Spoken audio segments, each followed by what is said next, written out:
ఆ జిల్లా తాలూకా DDRC incharge minister వర్యులు ఎవరైతే ఉంటారో వారి ఆధ్వర్యంలో కూడా సమీక్షా సమావేశం ఏర్పాటు చేసుకొని ఆ జిల్లాల్లో ఈ కోవిడ్ నియంత్రణ కోసం తీసుకున్నటువంటి చర్యలు ఏ విధంగా ఉన్నాయి, కోవిడ్ కేర్ సెంటర్స్ ఏ విధంగా పనిచేస్తూ ఉన్నాయి, కోవిడ్ కేర్ సెంటర్స్లో ప్రత్యేకంగా టెస్టింగ్ ఏర్పాట్లు, మిగతా అంటే ఫుడ్ అరేంజ్మెంట్స్, శానిటైజేషన్ అరేంజ్మెంట్స్ ఇవన్నీ కూడా సరిపడే స్థాయికి ఉన్నాయా లేవా, ఏ విధంగా మనం ఎక్కువ మంది పేషెంట్స్ని కోవిడ్ కేర్ సెంటర్స్కి పంపించే విధంగా చర్యలు తీసుకోవాలి, దాని మీద ప్రత్యేకంగా దృష్టి సారించాలని చెప్పేసి నిర్ణయించుకోవడం జరిగింది.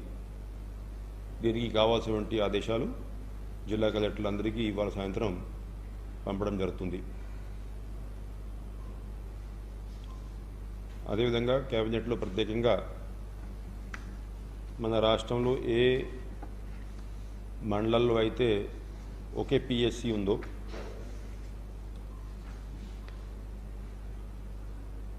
ఇంకా వేరే కమ్యూనిటీ హెల్త్ సెంటర్ కానీ ఏరియా హాస్పిటల్ కానీ ఇవన్నీ ఏం లేవు, అంటే మొత్తానికి ఒకటే హెల్త్ ఫెసిలిటీ ఉంది, అటువంటి మండలాల్లో కూడా ఇంకొక ప్రైమరీ హెల్త్ సెంటర్ శాంక్షన్ చేసుకునే విధంగా నిర్ణయం తీసుకోవడం జరిగింది. మన రాష్ట్రంలో ఒక పిఎస్సి ఉన్నటువంటి మండలాలు 280 ఉన్నాయి, 2 పిఎస్సి ఉన్నటువంటి మండలాలు 288 ఉన్నాయి, 3 పిఎస్సి ఉన్నటువంటి మండలాలు 71 ఉన్నాయి, 3 కంటే కూడా ఎక్కువ ఉన్నటువంటి పిఎస్సిస్ 18 ఉన్నాయి. సో ఈ మండలాలు ఎక్కడైతే ఒకటే పిఎస్సి ఉందో ఇంకా వేరే హెల్త్ ఫెసిలిటీ లేదు, అటువంటి చోట మనం ఇంకొక పిఎస్సి శాంక్షన్ చేసుకోవాల్సిన అవసరం ఉందనేది కేబినెట్ నిర్ణయించుకుంది. అయితే ఈ 280 మండలాలు అయితే ఉన్నాయో ఎక్కడైతే ఒకటే పిఎస్సి ఉంది, దాంట్లో 114 మండలాల్లో ఇంకా వేరే ఫెసిలిటీసు, అంటే అది ఆ కమ్యూనిటీ హెల్త్ సెంటరు లేకపోతే ఒక ఏరియా హాస్పిటల్, డిస్ట్రిక్ట్ హాస్పిటల్స్ ఇవన్నీ కూడా ఉన్నాయి.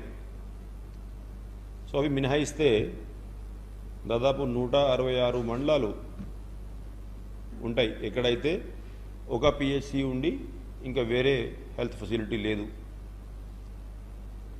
ఆ 166 మండలాలు ప్రతి ఒక్క మండలంలో మనం ఇంకొక పిహెచ్సి శాంక్షన్ చేసుకోవాల్సిన అవసరం ఉంది. అది కాకుండా రాష్ట్రంలో ఒక మండలం దాంట్లో ఒక పిహెచ్సి కూడా లేదు,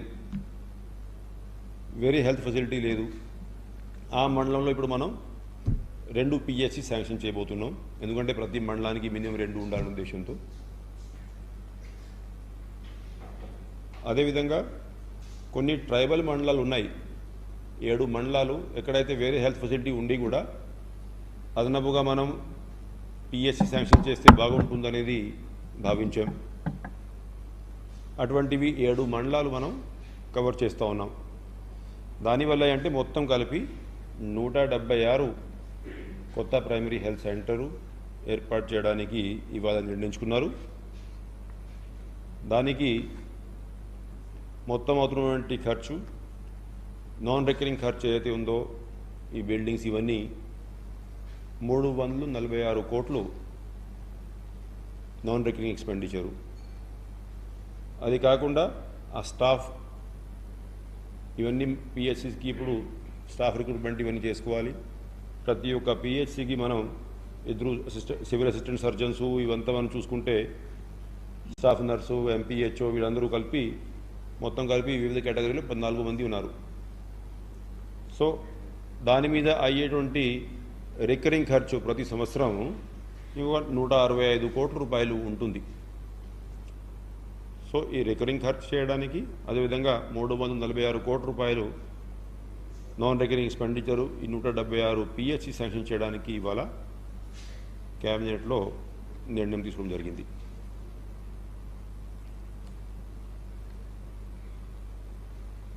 అయితే ఇప్పుడు ఈ కోవిడ్ విషయానికి వస్తే మనం దాదాపు 1,15,784 శాంపిల్స్ గత 24 గంటల్లో టెస్ట్ చేయగా 1,15,784 దాంట్లో 20,034 మంది పాజిటివ్, అంటే 17.30% పాజిటివిటీ. 82 మంది కోవిడ్ వల్ల మృతి చెందారు. 0.41 మోర్టాలిటీ రేటు.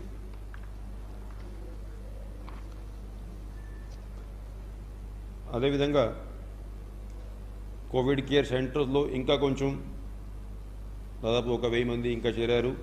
అంటే మొత్తం కలిపి ఇవాళ 12,412 మంది మనం స్థాపించినటువంటి 85 కోవిడ్ కేర్ సెంటర్స్లో ట్రీట్మెంట్ పొందుతూ ఉన్నారు.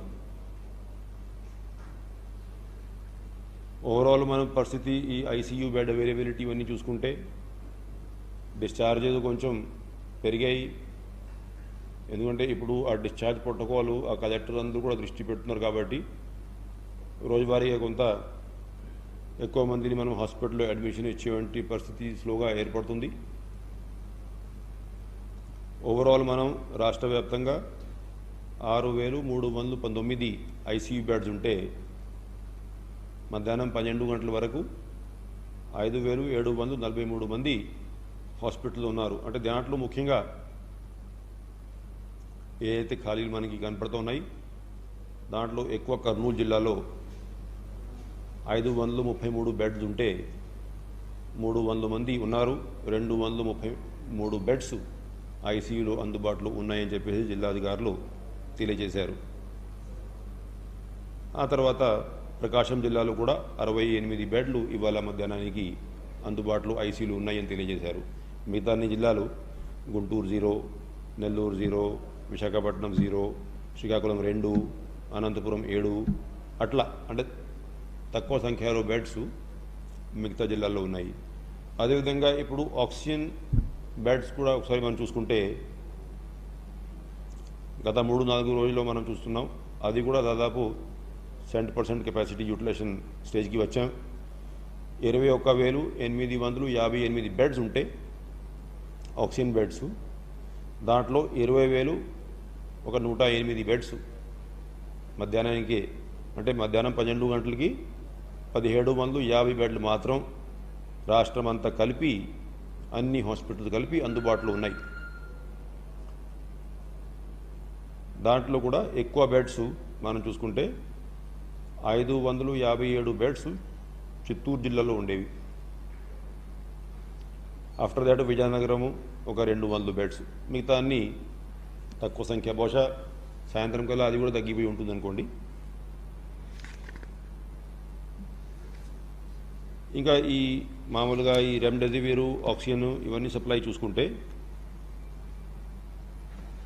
రెమ్డెసివిర్లో జిల్లా హాస్పిటల్స్లో ఉన్న గవర్నమెంట్ హాస్పిటల్లో ఉన్నటువంటి అవైలబిలిటీ 21,898 డోసెస్ హాస్పిటల్స్లో గవర్నమెంట్ హాస్పిటల్లో అందుబాటులో ఉన్నాయి. ఇవాళ రాత్రికి మళ్ళీ 12,000 స్టాకు రాబోతూ ఉంది. అది రేపు మార్నింగ్ జిల్లాలన్నింటికి గవర్నమెంట్ యూజ్ కోసం పంపిస్తాం. ప్రైవేట్ హాస్పిటల్స్ ఒకసారి మనం చూసుకుంటే రెమ్డెసివిర్ సప్లై 14,030 డోసులు ఈ ఒక్క రోజులో సాయంత్రం వరకు మనం ప్రైవేట్ హాస్పిటల్స్ అన్నింటికి కూడా ఇవ్వడం జరిగింది. సో సరి అయిన క్వాంటిటీ ప్రైవేట్ హాస్పిటల్స్లో ఇస్తున్నాం. ఎక్కడ కూడా ఇప్పుడు పెద్ద ఎత్తున ప్రైవేట్ హాస్పిటల్స్లో రెమ్డెసివిర్ లేవనేది కంప్లైంట్స్, కాల్ సెంటర్కి ఫోన్లు కానీ అసిస్టెంట్ డైరెక్టర్స్ డ్రగ్స్ ఎవరైతే మానిటర్ చేస్తున్నారో వాళ్ళ దృష్టి కానీ ప్రస్తుతానికి అయితే రావట్లేదు. ఆక్సిజను మనం ఈ ఒక రోజులో 446 మెట్రిక్ టన్నుల ఆక్సిజను గవర్నమెంటు ప్రైవేటు హాస్పిటల్స్కి సప్లై చేయడం జరిగింది. అంతకుముందు కూడా తెలియజేశాం, రోజువారీగా ట్యాంకర్ అవైలబిలిటీ పెంచుకునే ప్రయత్నం చేస్తున్నాం. ఇవాళ సాయంత్రం వరకు బహుశా ఇంకొక 3 ట్యాంకర్లు ఈ లిక్విడ్ ఆక్సిజన్ ట్రాన్స్పోర్ట్ కోసం మన అందుబాటులోకి వచ్చి ఉంటే అవకాశం ఉంది. ఇంకో గంట 2 గంటల్లో కొంచెం క్లారిటీ వస్తుంది. రోజువారీగా మనం ఈ ఉన్నటువంటి ట్యాంకర్లు అంటే నైట్రోజన్ సప్లై చేసిన ట్యాంకర్స్ కొన్ని ఉంటాయి, దాన్ని మనం కన్వర్షన్ చేసుకుంటాం. ఈ ట్యాంకర్స్ పెంచుకొని ప్రయత్నం చేసుకొని కాస్త దూరం నుంచి అయినా ఆక్సిజన్ సప్లై కొంత కన్వీనియంట్గా ఉంటుంది. ఆ విధంగా మనం ఏర్పాట్లు చేస్తున్నాం. చివరికి మనం ఈ కాల్ సెంటరు ఒకసారి చూసుకుంటే ఇవాళ వచ్చేటువంటి కాల్స్ మొత్తం కలిపి 16,856 కాల్స్ 104 కాల్ సెంటర్కి రావడం జరిగింది. దాంట్లో రోజువారీగా అలాగానే ఎక్కువ కాల్స్ 6,592 కాల్స్ వివిధ రకాల ఇన్ఫర్మేషన్ కోసం, 3,726 కాల్స్ కోవిడ్ టెస్టుల కోసం, 2,976 కాల్స్ హాస్పిటల్ అడ్మిషన్ కోసం అండ్ 2,224 కాల్స్ టెస్ట్ రిజల్ట్స్ కోసం. ఇవి మెయిన్ 4 కేటగిరీస్. రోజువారీ కూడా ఎక్కువ కాల్స్ వచ్చేవి ఇవి కేటగిరీలోనే. కొన్ని వివిధ రకాలు కూడా ఉంటాయి. వ్యాక్సిన్ ఫస్ట్ డోసు కోసము 641 calls, vaccine second dose pending అయింది చెప్పడానికి 406 కాల్స్. అయితే నిన్న కూడా మీకు తెలియజేశాను, గవర్నమెంట్ ఆఫ్ ఇండియా ఏ అయితే స్టాక్ మనకి ఈ ఫస్ట్ ఫోర్ట్ నైట్కి ఇవ్వడం జరుగుతుంది, దాదాపు 9 లక్షల డోసులు మనకి వస్తున్నాయి May 1 to May 15 లోపల గవర్నమెంట్ ఆఫ్ ఇండియా సప్లై కింద. ఆ డోసు ఎక్కువ వరకు మనం ఎవరైతే సెకండ్ డోజుకి వాళ్ళకి డేట్ డ్యూ అయిందో అటువంటి సెకండ్ డోసు కోసం ఈ వ్యాక్సిన్ అంతా కూడా ఉపయోగించుకోవాలని చెప్పేసి కలెక్టర్లందరికీ మేము ఇన్స్ట్రక్షన్ జారీ చేశాం. ఆ వ్యాక్సిన్ సప్లై జిల్లా అన్నింటికి కూడా పంచిపెట్టుకుని డిస్ట్రిబ్యూషన్ జరుగుతూ ఉంది. ఈ కేటగిరీలో ఉన్నటువంటి అంటే ఎవరికైతే సెకండ్ డోసు డ్యూ ఉందో అటువంటి వాళ్ళకి సెకండ్ డోస్ ఇచ్చాక మిగిలినటువంటి వ్యాక్సిన్ ఏదైతే ఉందో ఫస్ట్ డోస్ కోసం ఏమైనా కోటా మిగిలితే అవకాశం ఉంటే అప్పుడు ఏదైతే అలైడ్ కేటగిరీస్ ఉన్నాయో అంటే మన రాష్ట్ర ప్రభుత్వము ఉన్నటువంటి వ్యాక్సిన్స్ అన్నీ కూడా 45 సంవత్సరాలు పైబడి ఉన్నటువంటి ఎలిజిబుల్ బెనిఫిషియరీస్ కోసం వాడుకోవాలని చెప్పేసి ముందే నిర్ణయం మీ అందరికీ నేను తెలియజేశాను. అయితే దాంట్లో కూడా ఈ కొన్ని కేటగిరీస్ ఇప్పుడు ఎక్కువ పబ్లిక్ డీలింగ్ ఉన్నటువంటి కేటగిరీసు, ఉదాహరణంగా ఏపీఎస్ఆర్టీసీ స్టాఫ్, అదేవిధంగా బ్యాంక్ స్టాఫ్, ఇటువంటి కేటగిరీస్లో ఎవరైతే స్టాఫ్ ఉన్నారో ఎక్కువ పబ్లిక్ డీలింగు పబ్లిక్ సర్వీసెస్లో ఉన్నటువంటి స్టాఫ్ ఉన్నారు 45+ కేటగిరీలోనే అటువంటి స్టాఫ్కి ప్రాధాన్యత ఇవ్వాలనేది నిర్ణయించుకున్నాం. ఉదాహరణంగా దాంట్లో మీడియా ప్రతినిధులు కూడా ఉండవచ్చు, అంటే వాళ్ళు కూడా ఎక్కువ పబ్లిక్ డీలింగ్ ఉన్నటువంటి స్టాఫ్. సో ఎవరికైతే ఎక్కువ పబ్లిక్ డీలింగ్ ఉందో ఎసెన్షియల్ సర్వీసెస్ ఇస్తూ ఉన్నారు 45+ ఉన్నటువంటి స్టాఫ్కి ప్రయారిటీ ఇవ్వాలనేది. ఎందుకంటే ఇప్పుడు స్టాక్ తక్కువ స్టాక్ ఉంది, ఈ 9 లక్షల్లో ఎక్కువ స్టాక్ అయితే సెకండ్ డోస్కి సరిపోతుంది. ఇంకా కొన్ని లక్షలు 2-3 లక్షలు స్టాక్ మిగిలితేది ఇంకా జనరల్గా మనం ఎక్కడికి తీసుకెళ్ళి కామన్ పబ్లిక్ని చేసేటువంటి పరిస్థితి లేదు, స్టాక్ తక్కువ ఉంది. కాబట్టి ఎక్కువ పబ్లిక్ డీలింగ్లో ఉన్న వాళ్ళకి మనం ఇచ్చామనుకోండి, వాళ్ళు ఫ్రీక్వెంట్గా టచ్ అవుతూ ఉంటారు, రిస్క్ ఎక్కువ ఉంటుంది, స్ప్రెడ్ చేసే అవకాశాలు కూడా ఎక్కువ ఉంటాయి. కాబట్టి ఫస్ట్ ఈ కేటగిరీని మనం 45+ కేటగిరీలో మనం వ్యాక్సిన్ చేసుకుంటే బాగుంటుంది అనేది ఇవాళ డీటెయిల్డ్గా కౌన్సిల్ ఆఫ్ మినిస్టర్స్ మీటింగ్లో కూడా డిస్కషన్ చేసుకొని ఎటువంటి ఆదేశాలు ఇప్పుడు జిల్లా కలెక్టర్కి ఇవ్వడం జరుగుతుంది. అదేవిధంగా నిన్న ఏదైతే ప్రభుత్వం నిర్ణయం తీసుకుంది, ఈ రేపు ఉదయం నుంచి 6 గంటల నుంచి 12 గంటల వరకు అన్ని ఎస్టాబ్లిష్మెంట్సు అన్ని ఇన్స్టిట్యూషన్స్ మామూలులాగానే పని చేసుకుంటూ ఉంటాయి, ఎక్సెప్ట్ ఫర్ సెక్షన్ 144 నోటిఫికేషన్. అంటే గుంపుగా ఎక్కువ మంది ఒకే చోట ఉండొద్దు అంతే తప్ప మిగతా యాక్టివిటీసు సమాన రూపంలోనే పనిచేస్తూ ఉంటాయి. మధ్యాహ్నం నుంచి ఒక కర్ఫ్యూ లాంటివి రిస్ట్రిక్షన్స్ ఉంటాయి. అనవసరంగా మిగతా వాళ్ళు బయటికి రాకుండా ఓన్లీ ఎగ్జామ్టెడ్ కేటగిరీసు బయటికి వచ్చే విధంగా ఏదైతే నిర్ణయం తీసుకున్నాం దానికి విధి విధానాలు ఇప్పుడు చాలా వరకు ఫైనల్ అయినాయి. ఇంకొక అర్ధ గంట సేపులో ఆ డీటెయిల్డ్ గైడ్లైన్స్తో ఆ ఇన్స్ట్రక్షన్స్ కూడా ప్రకటించడం జరుగుతుంది. ఇంకా మళ్ళీ 2 గంటలు ఆ కలెక్టర్లు, ఆ సూపరింటెండెంట్ ఆఫ్ పోలీస్ అందరితో కూడా మేము వీడియో కాన్ఫరెన్స్ నిర్వహించి వారికి కూడా క్లారిటీ వచ్చే విధంగా ఆఫ్టర్ దాట్ ఈ జియో ఇష్యూ అయ్యాక మీ పత్రికల ద్వారా, మీడియా ద్వారా కూడా ప్రజలందరికీ తెలిసే విధంగా కూడా ఇవ్వడం జరుగుతుంది. బహుశా ఇంకొక హాఫ్ అన్ అవర్లో ఈ జియో విడుదల చేస్తాం. చాలా వరకు క్లారిటీ తీసుకుందాం. ఇంకో 2-3 అంశాలు ఫైన్ ట్యూనింగ్ జరుగుతూ ఉంది. అది జియో ఇష్యూ అయ్యాక మీరందరికీ ఇచ్చి ప్రజల్ని ఈ జియోలో ఇచ్చేటువంటి మార్గదర్శకాల మేరకు ప్రభుత్వంతో